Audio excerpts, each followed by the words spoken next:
This is the Whimsy Farm Podcast. I'm Carolyn Crane. There's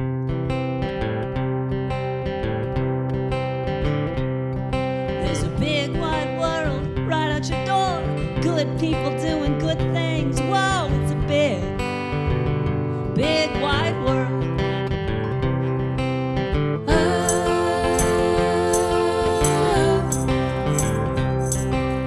Now is the time.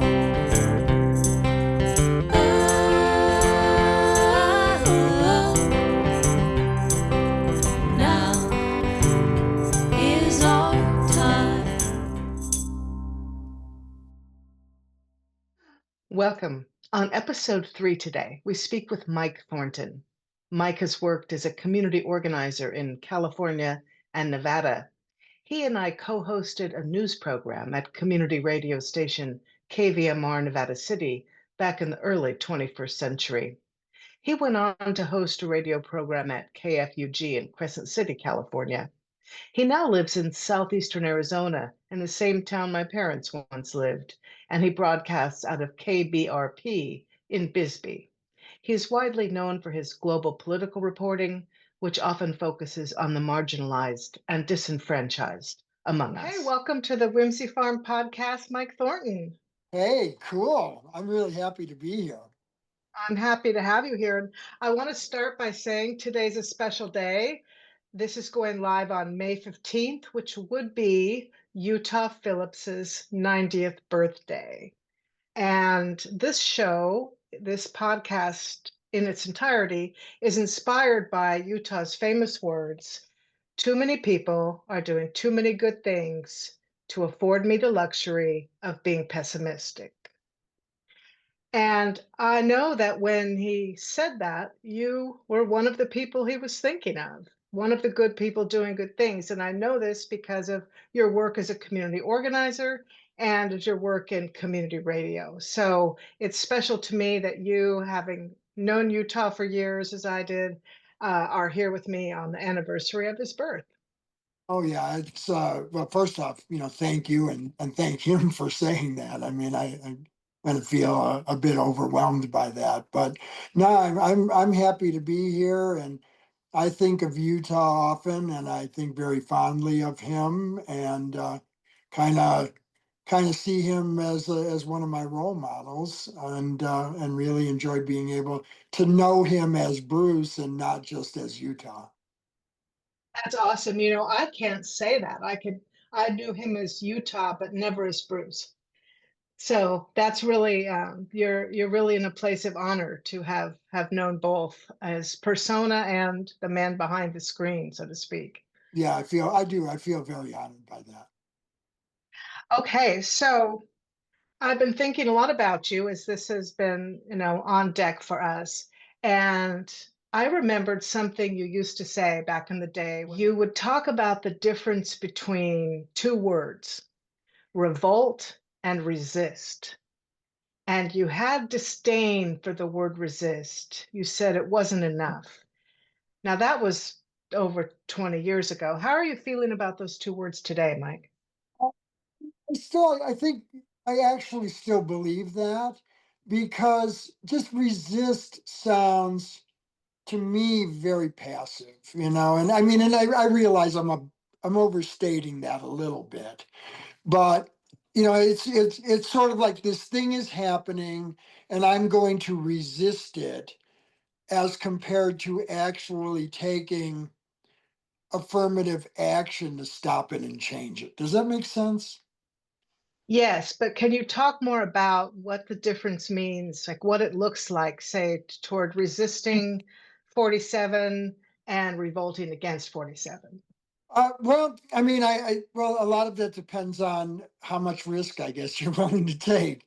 I think back to when I was traveling around the country via the auspices of KBMR and interviewing many of these 60s radicals who had actually attempted to engage in revolt, and in some cases armed revolt, against the United States and the capitalist infrastructure that supports it and it supports.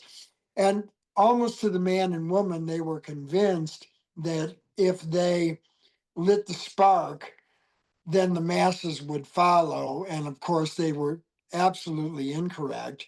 And many of them were and are doing multiple decades in federal prison, some in the most horrendous of incarcerated circumstances. But I think now what revolt means, if it's to be successful, is it has to be economic.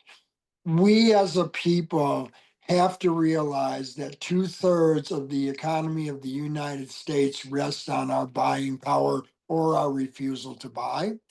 And if we could find people who are willing to put the work into organizing that, the problem is it takes a lot of time. That would be revolt, because if you mess with the money, you can force change. I'm not sure what resist is. We have things where, as you know, with Cochise County, it's a very conservative county in Arizona. But nevertheless, we have, like indivisible. And it's like, well, great. What is that? Basically, it's an arm of the Democratic Party. Okay. What are you going to do for me and the other working class and poor and disenfranchised and marginalized people when you beat Trump? I mean, what are you going to do with that? Because at least from where I sit and the issues that I really care about, I don't want to say there isn't a difference, because there is. And when we look at what they're doing, especially today around constitutionally protected free speech and due process and all of that, there's a big difference. But the underlying infrastructure of all of that and the people who support it are for the most part, relatively the same. And so And is it a difference between being a liberal and being a progressive?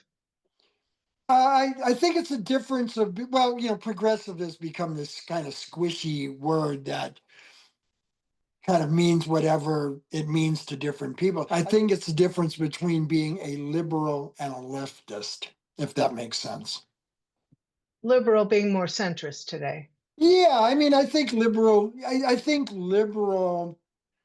is, yeah, more centrist, more interested in identity, racial, gender, sexual orientation, as compared to class. I'm not saying those other things aren't important, uh, but that tends to take up a lot of the energy. And I think also feeds into a lot of unnecessary division and opposition when it comes to working class people, where if we were more involved in class, which I think is a leftist position, um, I think we could get more done. That's sort of my general. It's one of the ways I define it to myself is those who like Rachel Maddow and those who are too far left to like Rachel Maddow. Yes, that's a good. That you know what, you said it much better than I did with far fewer words. So why don't I don't like Rachel Maddow? I don't need that. Um, why don't we like Rachel Maddow? So I mean, speak for yourself. Why don't you like her? Well, I mean, because to me, so I'm trying to say this the way I really mean it. A lot of what we see as oppositional politics, particularly when it comes to the federal level, is like, oh, the Republicans are all over here, the Democrats are all over there. Depending on which media you're listening to, one's great, the other one's evil. But in reality, they both serve the same masters. And just Rachel Maddow, she's half measures, I mean, at best. And I just, and it's basically two groups of elites fighting each other for power. And for the most part, they don't care particularly about the poor. I mean, the poor don't even get talked about anymore, but they don't care about the working class that much either. What they care is about maintaining their own positions and places of status and privilege. And that's who she's speaking to. She's speaking to that audience. They're not bad people. They just have a different view of what justice looks like. So I know I sound like a broken record. I've mentioned this on every episode, but it was the largest chunk of the percentage in the vote in November were those who did not vote. Right. Second, 47, third, Kamala, tight race, and then 1% something that voted third party. So when we're talking about the disenfranchised poor, we're talking about the largest segment, that 33+% that is given up on the system. How do we get those people engaged in true lasting change, do you think? Well, I that you bring up, I think, what is the essential point. And that is that we have so many people, tens of millions of people in this country who, in many cases, don't engage in electoral politics because they said, what does it matter? They don't care about me. There's been an interesting study, you may know about it. I think it came out of Princeton. They did a study, and it shows that what the American people want has absolutely zero effect on how Congress votes. Zero. Not, not some, not many, not most, zero. And there's a lot of people who realize that and they say, why should I bother? What's the point? But on the positive side of that, that's a huge block of people who can be organized if folks go out and speak to them. And I think the biggest organization or the most effective organization doing that now is the one that is headed up by Reverend William Barber and Reverend Liz Theo Harris, the Poor People's Campaign. And I think that they understand who they need to go after in order to make real electoral change in America. And yeah, I mean, that's what needs to happen. But most people don't bother with them. I was doing community organizing in Reno, and I was doing it around housing and gentrification. And if people are familiar with Reno, the very downtown area is surrounded by these old motels, which have basically become the housing of last resort for Reno's poor and marginalized people. And when it came to an election, we did some canvassing and we went to those motels and we did canvassing. And almost to a person, people told us nobody has ever come there to talk to them about anything. And I think those are the people that we need to be able to show that if we can put the right people in positions of power, that they can begin to expect what they should expect their government to deliver in a democratic republic. Armed revolt is impossible in this country. I talk to people all the time who talk about their need to have many guns. I'm not anti-gun, but and I go, well, why do you need all these guns? Well, the blood of freedom and tyranny watering the tree and all of that. And I'm going, you do realize that the United States military can nuke you from space, right?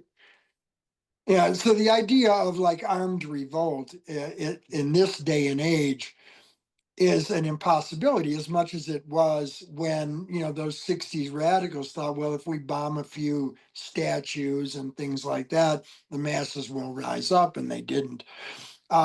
So yeah, I mean, I think the only thing is some sort of out of the box economic boycotts and strikes, and some sort of out of the box of organizing people who have been left on the margins to try and exert some electoral power as well. Yeah, and maybe those things are in contradiction, but I think they could work together if it was put together right. I can hold out for that possibility. But I want to change gear here a little minute. Change gears here for a minute. Um, you and I are both active on Facebook, and so I follow Norman Solomon. I don't know if Mhm. you follow. We both know Norman. We've met Yes. Norman, and he posted right after Cory Booker's historic 25-hour filibuster. I should put that in quotes. Oh, yes. No, Um, I have thoughts about that, but you go ahead. well, he posted that Cory Booker had just voted for the new arms deal Mhm. for Israel, and that he had glaringly not mentioned Palestine or Gaza once in the 25 hours. So I shared this post, and I won't mention her name, but someone we both know and love uh, took offense and said, why do we do this? Why do we someone does something good and we pick it apart, and someone else said, yeah, that's what the left does. It's just ridiculous. Why do people have to say negative things about someone when they're doing good? And it all seemed to me like there's a democratic fragility. This like, shh, shh, somebody did something good. Don't say anything bad about it, or the cards will fall down. And I think that's part of the problem. What do you think? No, I think you're really onto something there. And I actually met Cory Booker when I was working for this organization in Reno. We had produced an event, and both Bernie Sanders and Cory Booker were there. And he can talk. He's very articulate, and I mean, he's a smart guy. But nevertheless, getting back to the speech part, okay? This is the problem, in my opinion, with the Democratic Party, is Cory Booker did that when absolutely nothing was at stake. And so often that's when the Democratic Party engages in these kind of performative activities. It's like, well, why didn't you do the 25-hour filibuster when you actually had some power to hold up the debt limit vote, which could directly impact the ability of the Republicans, primarily the Republicans, to do all of the things that they're doing right now? Why didn't you do the 25-hour speech then? And the answer is, well, then it would have actually meant something. And they can't do that. And then I guess the other part is that, and I know that in 50 years, there's going to be hundreds, if not thousands, of books, on sociology, political science, psychology, all of that, about how Trump made himself the center of the universe, the prime meridian for everything. And what I run into is, if I criticize a centrist Democrat, who the people who are yelling at me about would be criticizing as well, 10 years ago or 12 years ago. Now it's like, you can't say anything, because if you do that, it'll help Trump. Or if you do that, it means you support Trump. So you're either on Trump's side or their side. And it's like, well, no, I'm on our side. And I don't want Trump, and will not allow Trump to be, the prime meridian of everything I think, feel, and do. I just can't do that. It's not, everything's not about him. Though, I mean, he's done a good job of creating that, in some cases, reality, and a lot of illusion. But yeah, I think that's it. I think it's just, I think the impetus for this conversation, if I remember correctly, kind of was birthed in a thing we were talking about, how 50% of the country thinks the other 50% of the country is dangerously full of shit. And I think that that's basically what it's gotten to. They've been incredibly successful at turning. Except it's a third of the country, Well, and a yeah, third of the yes, country, you're right. and the other third thinks everybody's full of shit.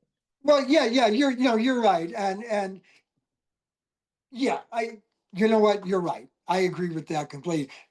But It's I an guess it's important half of distinction to the, me. it's an important distinction to make. And I guess to go back and say it correctly, those that are engaged in electoral politics, Yeah. 50% of them think that the other 50% is dangerously full of shit. But then you have all of these other people that William Barber and Liz Theo Harris and the People with Poor People's Campaign understand, if we can speak to them in a way that helps them to understand that they actually do have power that they can exert, then we change the entire dynamic.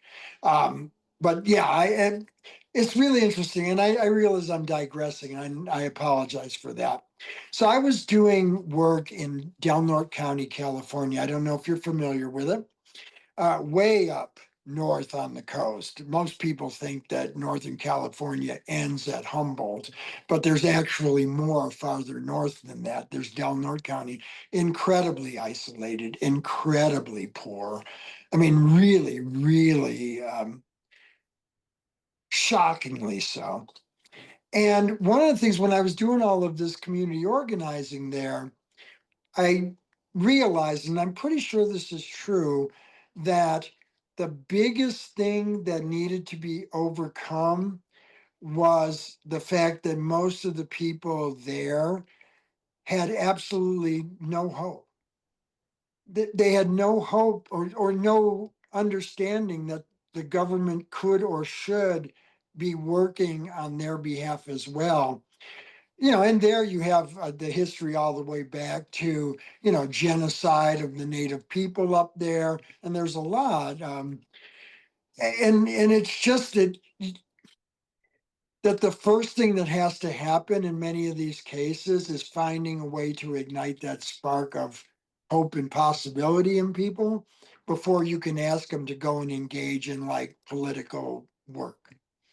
It's Because the hierarchy of needs. It's very simple. yeah, it is. And it's hard to get somebody, it is hard to have somebody take action when they're hopeless. I mean, right? So, I mean, as you know, I was a drug addict and a drunk for a long time. I've been clean now well over 40 years. Um, and there was a guy that was very famous in the recovery movement when I first got sober, named John Bradshaw. And he did a very famous series on PBS, which apparently is going to be defunded now, called On the Family. And I remember him saying something. He said, "You you can't hope alone, which is why you need other people in your life if you want to come out of, shame-based psychological, emotional problems or addiction or whatever it is. Because when you can't see your way out, you can't see your way out, and you need somebody to say, hey, it's over this way. Oh, it can really happen. Yes, it can. And I think that that's the thing that has to happen for a lot of the folks who are the poorest and most marginalized in our country. And that's challenging work, and takes it takes a lot of special dedication, I think, to be able to do that and do that in a way that is authentic and effective, which is why Rachel Maddow sucks. And that's exactly what Utah was talking about. That's exactly what Utah believed in. That those people, the Ammon Hennessy's, the people on the front lines, helping those without choices in the depths of poverty, those were the true heroes. And yeah, it's not glamorous work. No, not at all. No. It's no, I won't do that because it involves too much foul language. So I'll just leave that to the side for now. Not what you said, what I was going to say. But I mean, it's true. And I mean, one of the things now I do two shows on the community radio station in Bisbee. One's a jazz music show, which I really love doing, and then I do a 2 hour talk show on Friday mornings. And so I do a lot of guests. It's very hyper local, right? And at the same time, of course, I'm focusing on organizations and individuals and local politics that affect, our poorest and most marginalized, friends and neighbors here. And because that's something I think the farther that the politics get away from your community, the harder it is to have a real effect on them, especially in small numbers. The closer you are to the ground level, it's not easy, but it's easier. And so that's what I try to do. I try to focus on the issues of the poor and the marginalized and disenfranchised, and hopefully, someone will hear and or see or talk about, oh wow, there are people that care about me and care about my life. And there are people who, say, well, it could be different. It won't be easy, but it can be different. But you'll need to help. And I understand it's hard. You're busy just trying to survive. But if we work together, we might be able to find a way to help ourselves and help each other and help the people we care about. I remember during the election, you posted something. I think you'd just been to Walmart to buy a few things. And it was a time when I think many people, myself included, were a bit seduced by the likelihood that Harris Waltz could win, and there was all this hope, and things are going to be so nice, and yay. And you said, y'all don't know what you're talking about because of what the cashier in Walmart said to you. Repeatedly, different people, that, and these are just, many of these folks are seniors who are living on Social Security that is so low they can't even survive on it.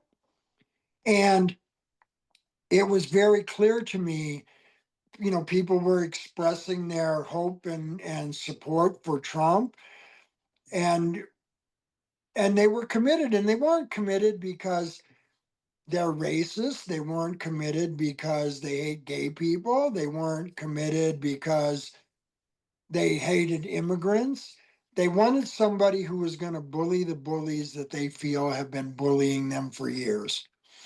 And I just went, yeah, I see it. There's a whole mass of working class people who are looking for somebody that they think will help them. I mean, it's clear that they were being lied to very effectively. But yeah, I mean, I wasn't surprised that he won. I actually was kind of surprised that Harris did as good as she did.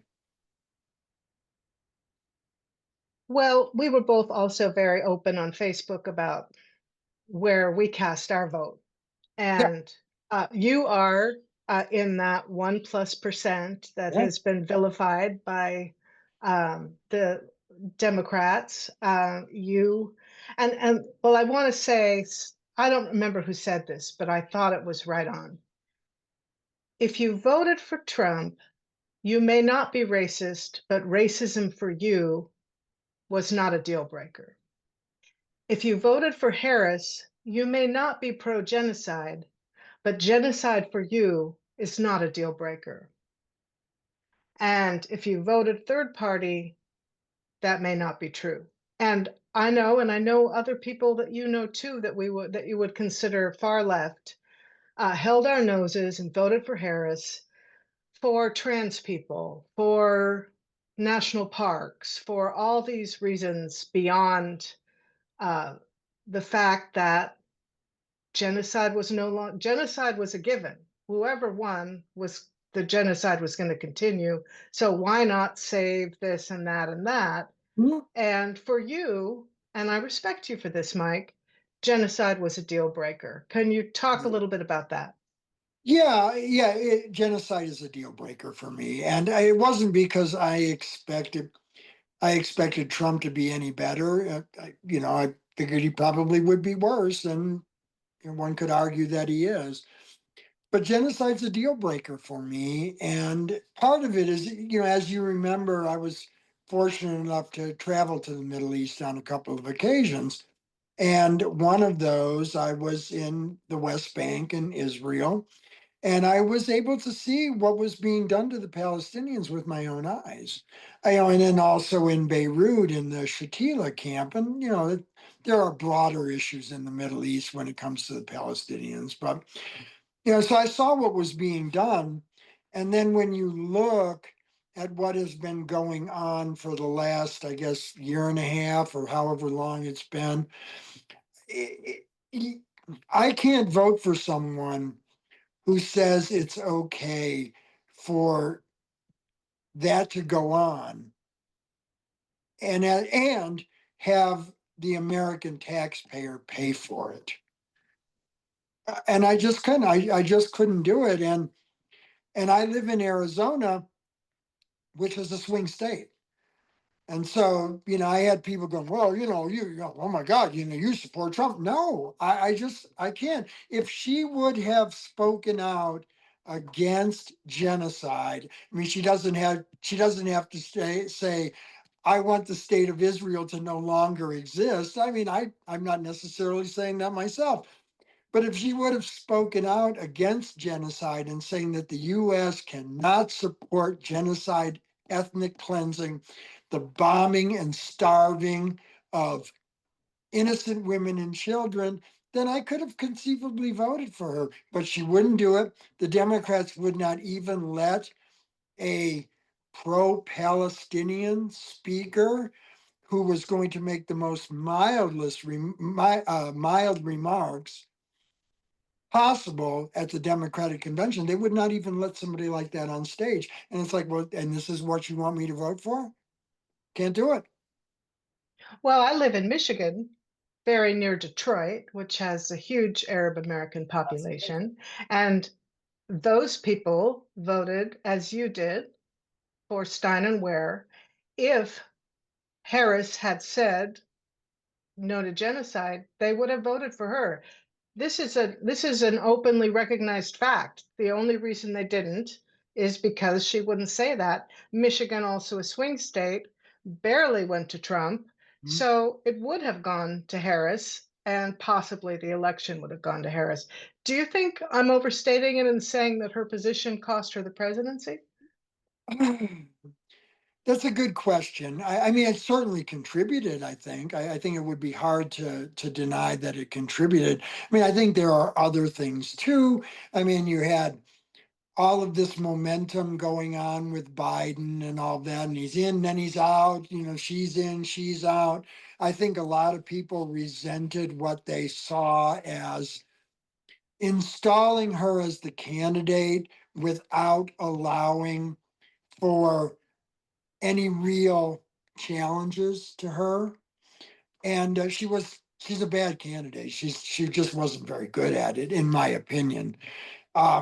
So I think there were a number of things, but certainly her stand on allowing and supporting and funding genocide in Gaza and ethnic cleansing in the West Bank. I think someone would have to be in real denial to not understand that that was a major factor in why she lost. If we're 25 and 26, what do you see? Well, I mean, right now, at least as I understand it, the special elections that are being held, Democrats are winning those. So if that's any kind of predictor, I mean, things can change so quickly in politics these days, as you well know. Right now, I would say if things continue on the way they are now, it's a good chance that the Democrats will take back the House in 26. And I don't know what will happen with that. Maybe at some point they'll actually learn how to wield power when they have it. I hope so, and use it for the right reasons. I think it's interesting what's happened in Canada and Australia, where the kind of conservative Trump wannabes in both of those countries were really far ahead, and it was looking like they were really going to win handily. And then because of what the Trump administration has been doing on the international scene with tariffs and all of that, and threatening to make Canada the 51st state and those kinds of things, the liberal centrist quasi-left candidates came back and won in both of those countries. So there's clearly a backlash in the United States and on the international front. But who knows? I mean, I'd like to see at least the House change over to a different party, because having all three branches of government in the control of the current Republican Party, and I don't like the division between Republican and Democrat. I don't like going there, but it's clearly obvious that they're out of control when you look at what's happening with the assault on civil rights and the Constitution here in the US. Somebody's got to put a break on that. Hopefully the Democrats would do it. I'm not sure they would, but hopefully they would. To what do you attribute the line between atrocious policy and just tomfoolery and ridiculous behavior? I'm thinking of the Pope thing, the AI image of Trump as Pope. I mean, I've seen people say, "Oh, this is how stupid he is." Well, I don't think he's stupid. I think he's maybe crazy. I don't know what I think. But why is he doing things like that? Why is the White House doing things like that, do you think? Well, I think it's a couple of things. And so owning the libs is like really, really important to, I think, Trump and the people around him, and then his most ardent ride or die supporters. Owning the libs is more important to them than anything else, right? So I think a lot of it is trolling. Um, when you look at some of the things that, and I can't believe I'm going to say this, but it's true that I'm actually starting to agree with Steve Bannon on some things, because he's actually taking some good stands on, what America First should actually be if you're looking at it from a working class perspective. But they're also doing the ban and flood the zone thing. And so they've got all of this going, a million balls in the air all at once, making it difficult for people to focus on one thing because it's constantly changing. And a lot of it's theater, a lot of it's trolling, a lot of it is actually trying to push through the theory of the unitary executive and roll back, constitutionally protected free speech rights. They just Marjorie Taylor Greene, of all people, just put the brakes on a House bill that was supposed to come to the floor today or tomorrow that would have made boycotting Israel a crime that you could be fined $100,000 for and or be sentenced to prison. And she said, no, no, no, you can't do that because, that's how is that America First? And I'm going, oh my God, Marjorie Taylor Greene, now I'm agreeing with her. But yeah, there's just so much going on. Um, and I think that's the challenge, is to not get sucked into the trolling and the tomfoolery and keep our eye on the ball, right?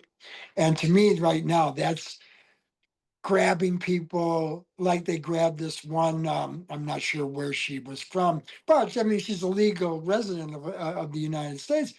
And 6 masked agents of the state snatched her off the street, threw her in a van, took her to detention. And what was her alleged crime? No crime. The only thing she had done was written an op-ed about, you know, what was happening to the Palestinians. And it's like, what people don't realize, I think, and I know you do, is that the way you normalize these things is you go after the low hanging fruit, right? You go after the people who are perceived as being the least sympathetic, right? And then once that happens, well, then it's the next level, and then it's the next level, and then all of a sudden, they're going. And I know some people go, "Oh, he's fear mongering," but at some point they go, "Well, you know what? We see here, according to Elon Musk's AI program, that you've spoken out against Israel this many times online. So therefore, we're taking away 6 months of your Social Security check." And I mean, is that happening today? No. Will it happen to old people like me? Probably not, because we're the last generation to benefit from the New Deal. But will it happen to younger people 5, 10, 20 years down the road? I think it's a real possibility. What do you think? What would you say to people if they said, "What can we do now? What's the best thing we can do now to create lasting, meaningful, positive change?" Well, that's a really good question. Um, I think so. Some of this is going to sound, I don't know what it's going to sound like, but I'll say it anyway. I think part of it is trying to see our neighbors, even the ones that we vehemently disagree with, if we do have things in common, that we try to focus on those and build bridges on those things. I mean, I'm thinking about Huey Newton coming up to the north side of Chicago and creating an alliance with some of the groups that were trying to represent all of the white Appalachian refugees that moved to Chicago in the 50s and 60s. I grew up in that neighborhood. I mean, I didn't know those people specifically. I mean, I knew the community, but here you had, these two groups who agreed to work with each other based on their common needs and saying we're going to put all this other stuff to the side. So I think that has to happen. I do seriously believe that we have to find a way to organize around economic strikes and boycotts. I'm not saying I have the answer. I realize it's incredibly difficult. I'm getting old and older. I don't think I'm the person that has the energy or the ability to connect with the people who actually have the energy to lead something like that. But I think those are the things that need to happen, and find a way to engage that 30 something percent, because that's a massive force that could actually impact electoral politics. So it's a lot of things. None of them are easy, but if they all came together, I think that could be real change in America. Yeah, I agree with that. And I've been doing a lot of research for I'm writing Utah's biography, which is Oh like the wow! honor of my life. And so I've been doing a lot of research, and two books I've read recently. Uh, Van Ronk's book, The Mayor of McDougal Street, where he talks about leftist politics in Greenwich Village back in the day, and the red baiting and the blacklisting of folk singers, and then I recently just started Labor's Untold Story, which is an incredible book, and both of these remind me of something Utah's famous for saying: "The long memory is the most radical idea in America." And a lot of what's going on now, as I see when I'm reading these things, is not new. It's the same Right. cycle of the rich exploiting the poor, of free speech being threatened, of dissidents being murdered, of or taken or disappeared. It's the same story being told over and over, and we have short memories. Oh no, I think that's absolutely true. When you were talking about Utah, and I think it's great that you're writing that book. You're a good writer, and he's an interesting guy. One of the programs I did I'm most proud of is I did a program where I had Utah and Nelson Peary of the League of Revolutionaries for a New America together discussing this long view from their perspectives, right? And it was just really, really cool. But no, I mean, you're right. It's so I know this guy. His name's Chris May, and he's also with the League of Revolutionaries for a New America. And he's I mean, he's not Howard Zinn, but he's kind of like Howard Zinn, right? And we went on a walking tour of Haymarket Square in Chicago. The only thing that exists to commemorate the significance of Haymarket Square when it comes to labor is this little plaque.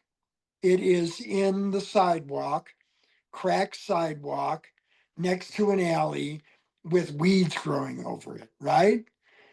They have completely erased the long memory of that gigantically important event in labor history.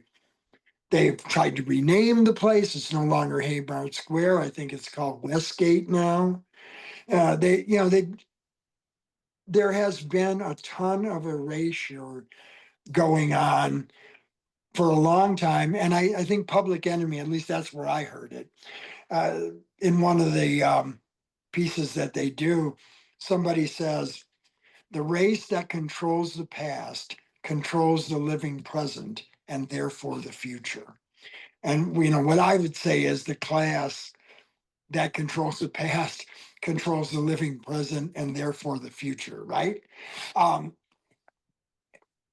Right. And it's I was shocked. 1984. I was shocked to learn in Labor's Untold Story that in the Civil War, if you were rich, all you had to do to not fight was hire a poor person and give them $300. And then you didn't have to go to war. And who are the people that did that? Rockefeller, Carnegie.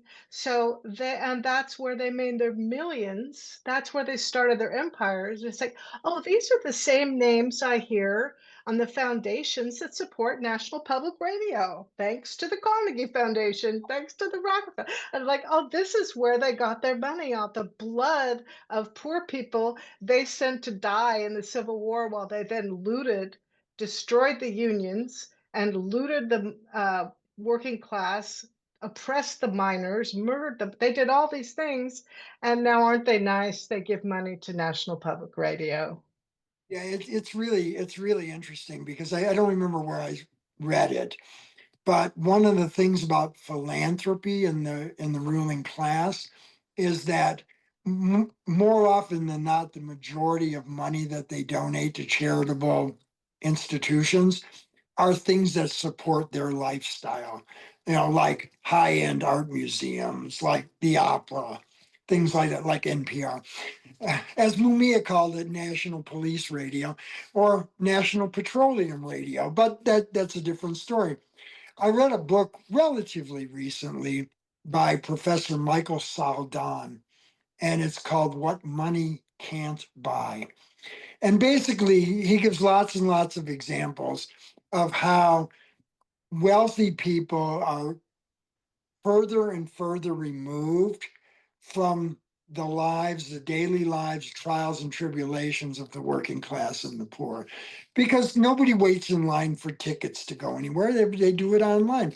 And one of the examples that he gave was the Supreme Court, right? So apparently there is a business or several that hire homeless people to stand in line at the Supreme Court.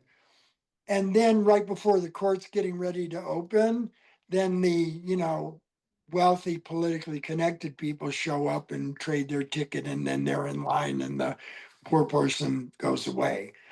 Yeah, and this kind of thing is happening all the time. But yeah, it's the same story. I mean, it's using race, it's using gender, it's using all of these things to separate people, using poverty to create fear. And, then that gets all taken advantage of. And they're really good at it. I mean, they're really smart people. And it's one of the things that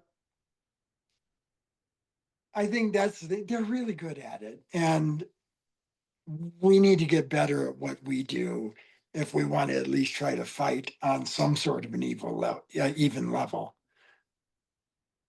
I was just talking I just interviewed Daryl Cherney recently for the book, and he said that one of the things he does is when he's talking with someone that he is in disagreement with, as you said, if you're talking to your neighbor and you disagree, find something in common.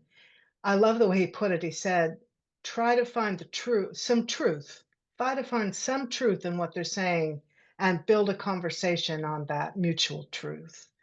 And I think that's something that we can all try to do if we can squelch our reactivity for a moment and see people as people and with different agendas, different backgrounds, different realities, who are we're both sides are really the victims of this plutocracy, this oligarchy, whatever you want to call it. And another thing they're good at is making us fight each other Oh, so yeah. we don't see the bigger picture. So one of the real failures people go, you're so critical of the Democrats, Mike, and that's because the Democrats pretend to be my friend, and let me down over and over again, and let the people I care about down over and over again.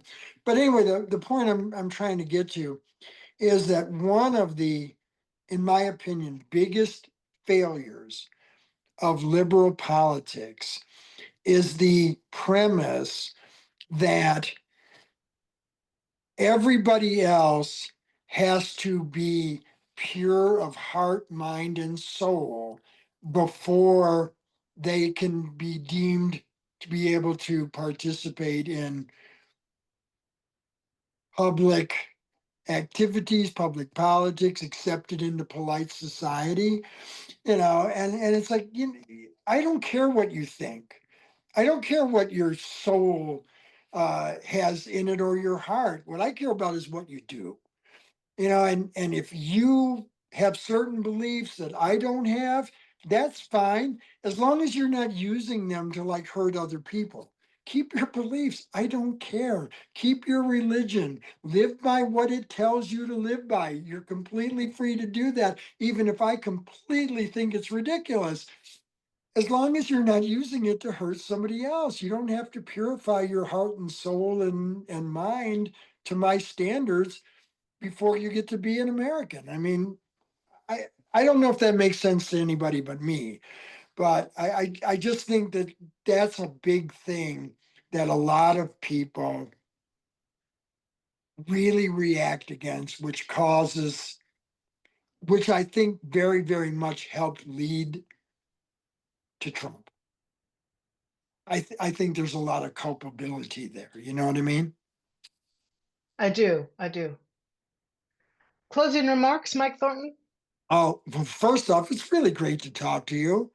I Likewise. It's wonderful to talk Yeah, to you and see your face. yeah, and I mean, I think fondly of when we worked together, and all of the contributions and leadership you made to making KVMR's nightly news program, an award-winning news program, I might add. Yes, we won the award. We did. We were a good team. Yeah, we were, and I really appreciate that. And I mean, I think it's fantastic that you're writing Utah's biography, and I think it's really cool that you're doing this. So I'm very pleased, honored, and privileged that you asked me to do this with you. Well, I really consider you a mentor. I don't know if I would be doing this today if you hadn't taken me under your wing and taught me how to do a news program. So the fondness is mutual. And as I said, I look forward to having you back on the podcast in the future to share more of your wisdom. Well, I'll go with that, but I look forward to it. Okay, take care, Mike. You too. I've been speaking with Mike Thornton. You can find him and his current community radio programming online at kbrpradio.com. That's it for the Whimsy Farm Podcast today. I'm Carolyn Crane, your host and producer. This podcast is produced on the sacred ancestral land of the Anishinaabe people. Thanks to the California band Castle House for writing and performing our music. Thanks to our underwriter, Just Play Productions, and to our Patreon members for their support of today's podcast.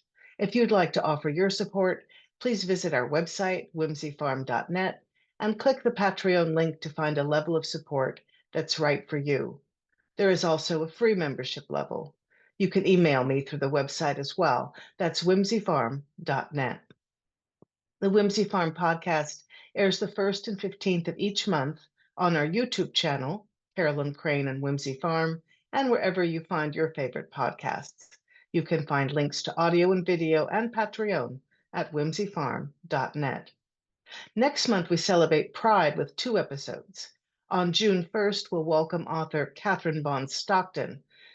She wrote the book Genders, Why Gender is Strange Even When It's Played Straight, and How Race and Money are 2 of its most dramatic ingredients. On June 15th, we get hyperlocal and focus on LGBTQ plus activism and ally support, right here where I now live, in Milan, Michigan. Until then, remember the words of Utah Phillips, who said, "Too many people are doing too many good things to afford me the luxury of being pessimistic." Get out there and create some positive change. Stay safe, everyone. Whimsyfarms.net.